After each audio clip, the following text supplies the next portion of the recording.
Thank you for turning to page 121. Today I'm going to take a trip into Star Frontiers. I haven't done any Star Frontiers stuff in quite a while, so I thought I'd take a look, starting with this video, at the various races from the Star Frontiers game. The very first one we can go to the Dralasites. I liked the Dralasites. I liked that they made a genuine attempt in this to do more than just head alien creatures. I realized that Star Trek and Babylon 5 and others are hamstrung by budgets and special effects departments and things like that. So you can only do so much. Star Trek, of course, is notorious for head aliens. But here in a game where you're just making stuff up as you go along, you can go ahead and do the monsters however you, or the creatures however you want. I shouldn't call them monsters. One quick aside, if you haven't subscribed, please do. Subscriptions are down a little bit. I think it's just because it's summertime, but got to keep growing to keep going.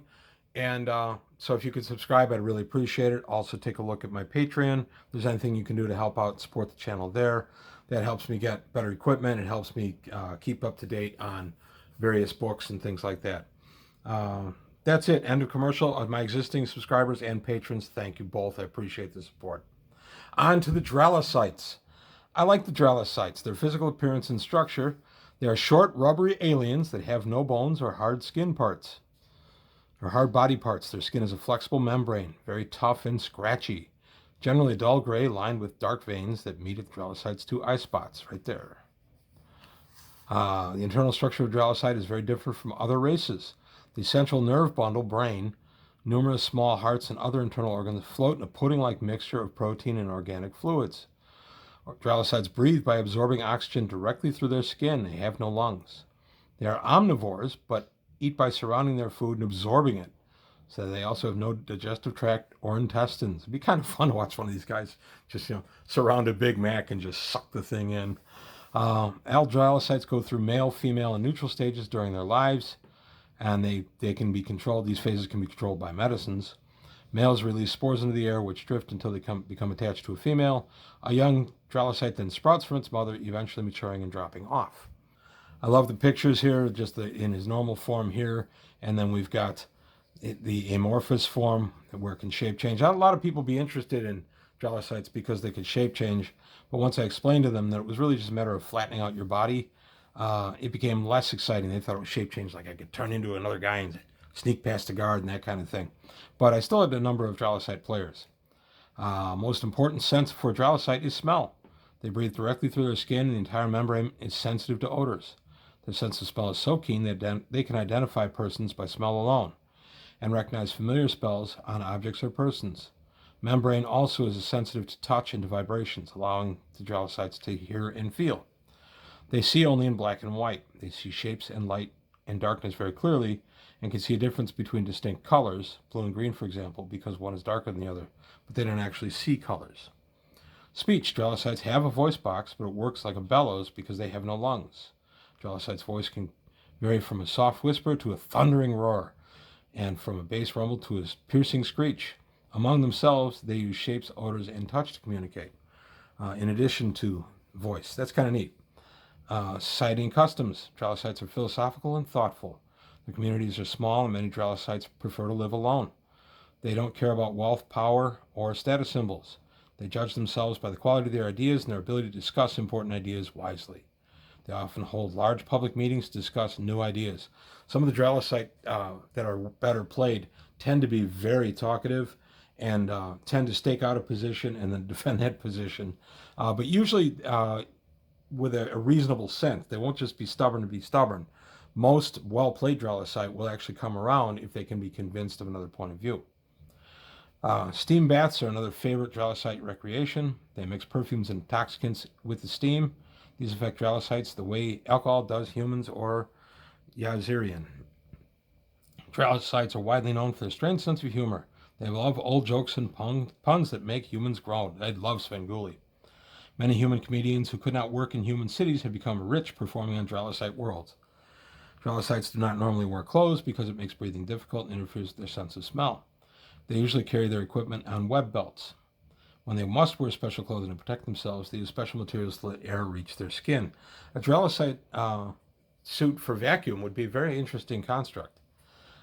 Attitudes. They're very fond of Rusk because they think Rusk have funny shapes. They get along well with humans, but are careful not to upset the Azerians, who they consider too violent. The average mass is 1.3 meters tall and a meter wide, 65 kilograms, 130 pounds thereabouts. They live for 250 years. The reproduction is hermaphroditic and budding, and their body temperature is 30 degrees Celsius compared to human is 37 degrees Celsius. So they run a lot cooler than we do. Special abilities, elasticity. Dralacite skin is stretchable and supported by a complex muscle structure. Allows them to change the shape of their bodies within limits. They can grow arms and legs for use when walking and handling tools, and reabsorb the limbs when not needed. A Dralasite can have a number of limbs equal to its dexterity divided by 10, rounded up. For example, the player must decide whether a limb is an arm or a leg when it is grown. A Dralacite with a dexterity score of 45 can control up to 5 limbs. Could have 3 legs and 2 arms, 2 legs and 1 arm, no legs, and any combination of them. Growing, absorbing a limb takes about 5 minutes. Only one limb can be grown at a time. A limb can be up to a meter long and no less than 10 centimeters thick. Fingers for handling items can be up to 10 centimeters long and no less than 1 centimeter thick. Even though Dralacite can have many arms, it cannot fire more than 2 weapons at once. When a Dralacite, and that's just a game balance thing, by the way. When a Dralacite player creates limbs, he must specify which is the dominant limb, the same way a human must choose either right or left-handed. I actually threw that rule out. I kind of gave Dralacite ambidexterity, which is a powerful thing in Star Frontiers, but it just made sense to me. Since they have no brain as we understand it, why would they be right or left-brained? Also, despite its Dralacite stretching and shrinking, the pattern of veins and ridges on the skin does not change. So they have a permanent fingerprint for identification. So Dralacites do look different one to the other. Lie detection. All Dralacite characters have a 5% chance to realize when someone is lying to them. The Dralacite must be communicating face-to-face with the character, and the Dralacite player must tell the referee he's trying to detect the lie. The referee secretly rolls a D100. If the result is 5 or less, Dralacite knows whether the person is telling the truth. If they roll 6 or more, they don't sense the person is lying. This special ability can be improved upon above 5% by spending experience points, and you can do that through improving the characters. That's kind of interesting too. I don't remember that ever really coming into play. I remember a Dralacite trying it or two, but 5%, it's just not going to happen enough to make it a driving thing. And as you improve it, you're only going to get it up into the 10 range and maybe to 15 in extreme cases. So it could be a little bit better than that. I'd have to look over the improving characters rules again. I haven't looked at those in a while. But there you have it. There's the Dralacite, the first of the alien races from this venerable old game, Star Frontiers. Dralacites were kind of popular at our table.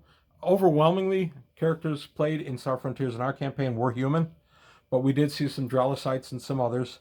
I love the idea of a Dralacite vacuum suit.